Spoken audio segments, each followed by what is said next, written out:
So, some pretty elaborate gold 1911s out there in the real world, right? This thing is awesome, all engraved and gold plated and whatnot.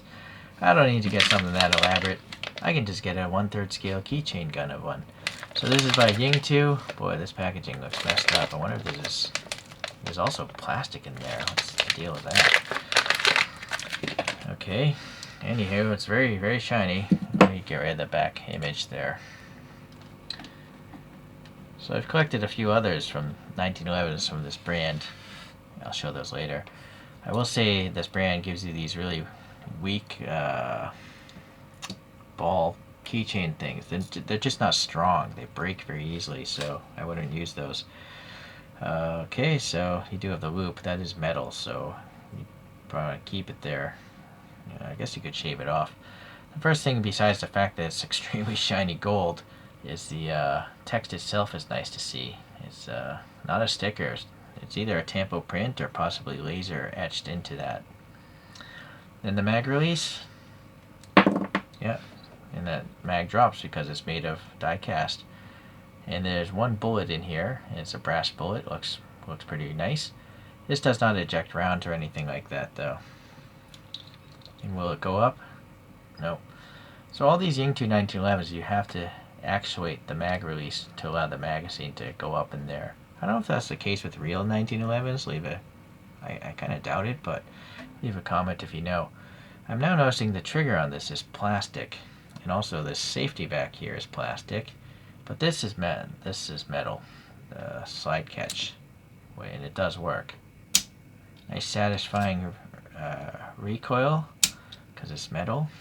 It's got the weight, and you see it automatically move the hammer back. That hammer I think is plastic also, so but you can get a satisfying click sound out of it. And you don't have to cock it back either. If for some reason you want to move that safety up, you should be able to. It just isn't really going to stop this from moving back because the notch is so small. So you're just going to basically round off the plastic. Just leave it down. The safety back here, it does pivot a little bit. I think there's a spring behind it, but it obviously has nothing to do with the actual trigger. Some ribbing back here, some Phillips screws holding these plastic grips in place. You do have a notch in the sight, so you could actually look down the sights. Okay, and then just plain on this side. Not much to really talk about there.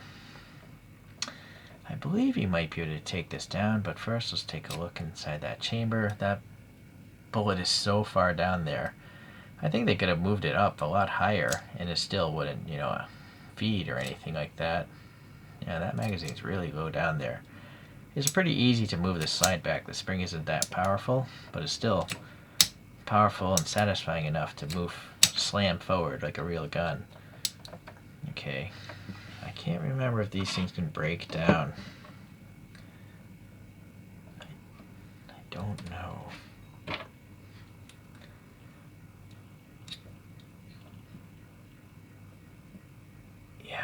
I don't think so.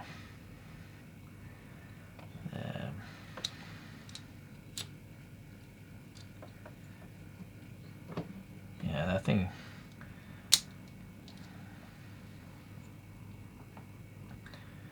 No matter what I do, that pin doesn't. Oh, wait, never mind. I'm always wrong. Okay, so, yeah, you can take the barrel out.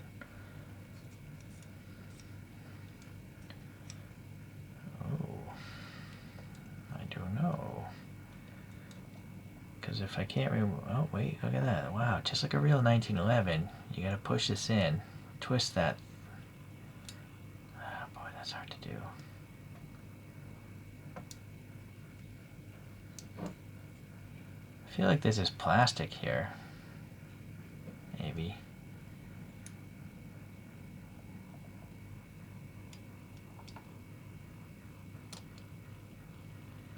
I don't know, sorry. I think I've lost patience, but you might be able to take that apart. I think you have to twist that thing. Then this thing will come out, and then you can remove the second part. But you'll have to look back in my channel. Maybe I took one of the other 1911s apart. Down here, not much to look at. The trigger mechanism down there. The trigger itself, yeah, alright. There's really almost nothing holding the top to the bottom. Right? There's only that little bit of a rail holding this thing together. That's really weird.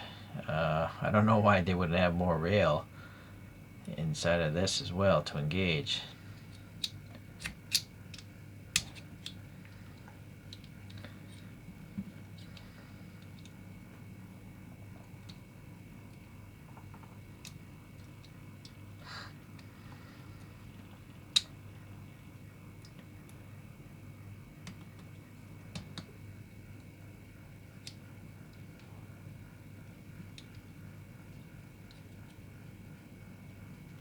Okay.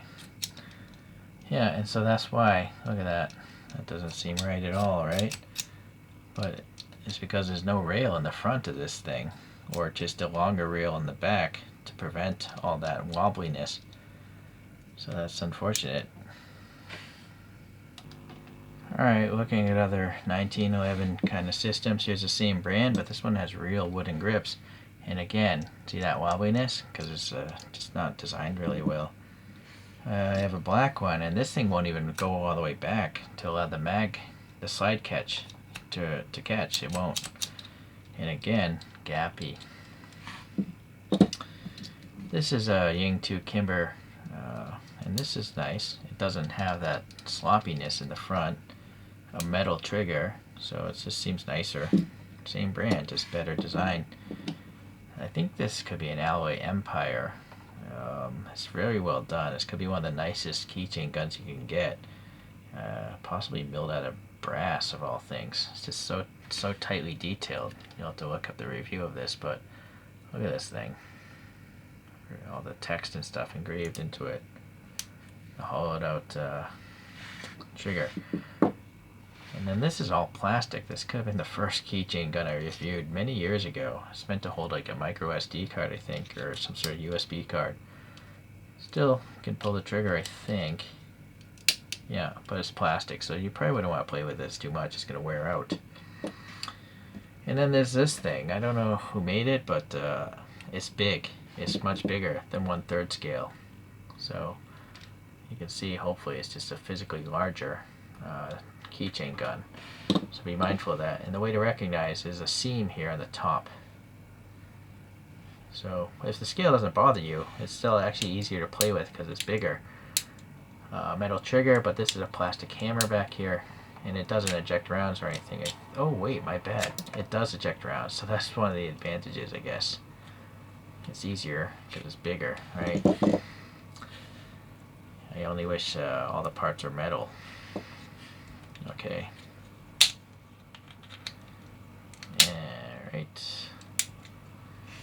So, those are my 1911, 2011s, Colt, Springfields, Terrain Tactical. And yeah, you can get them yourself. They come in other colors, so these obviously, there's 3 right here. Alright. I forgot, I have another pimp gun. It's a Desert Eagle by Yingtu. This one also I bought the real wooden grips on this one. This is definitely cooler, I think. It's such a crazy gun, showing a 50 caliber round. But you can see these are the same brand, same scaling. Yeah, this is just a massive gun. Alright, but anyways, fake John Wick Lego likes this little gun. It's not the best out there, but it still looks pretty cool to me. Thanks for watching, everyone. We'll see you next time around.